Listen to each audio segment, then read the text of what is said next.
Welcome back to the Movie Draft House. I'm yours, Mark, and it's another 5-minute review. In today's review, we're going to be talking about the recently released in theaters prequel, A Quiet Place Day One. It is rated PG-13. Came out just today, as of this recording, June 28th, 2024. And it runs for an hour and 40 minutes. So a very brisk watch here. It is directed and partially written by Michael Ceranosky. And if you don't know him, hit the back catalog for the Movie Draft House, where we reviewed the movie Pig. That's one of my favorite films of the past 5 years. It's one of our favorite episodes of the podcast here. That's where me and Jeff kind of get into a philosophical, religious conversation about that film, which stars Nicolas Cage. So this is his follow-up, Michael Ceranosky. This is his follow-up to that, and it stars Joseph Quinn from Stranger Things. This is his first big role since the season 3 of Stranger Things, the last season of Stranger Things, and Lupita Nyong'o.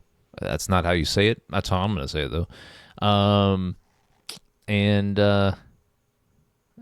Alex Wolff gets billing here, but I don't remember seeing him in the film. Anyways, this film is also written. The screenplay is likely where he got this credit from, but John Krasinski, because this franchise was created by John Krasinski. And so the fact that he wrote probably the original screenplay, and then Michael Ceranosky came back and retooled it and all that stuff, that's pretty cool. As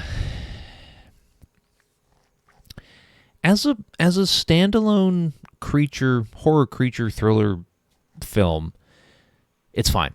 I think it's if I was to rank them in how much I enjoyed the three,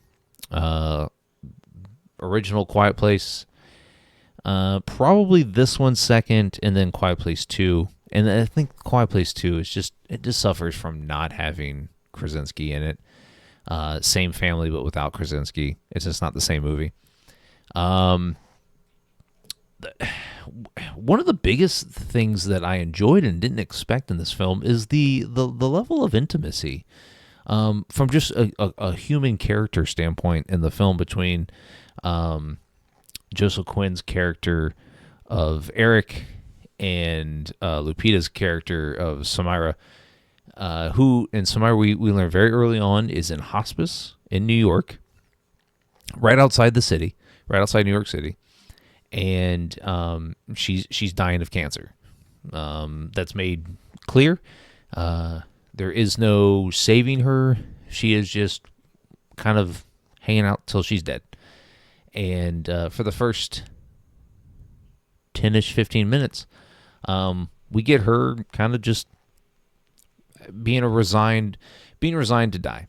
And then the invasion of these death angels happens, and while and I think one of the most effective scenes in this film is this hospice place that she's living at.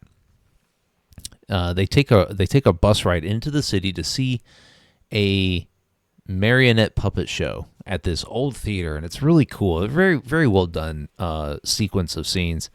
And she watches, and this old man has this puppet, and he blows up a balloon, and he drifts off with this balloon, and then it pops, and he falls to the ground. And that's kind of the overarching message of the first half of this film, is that, they went to the city, and Lupita thought she was going to get pizza at this place that, she always remembered the pizza from. Balloon popped, and now the world's ending.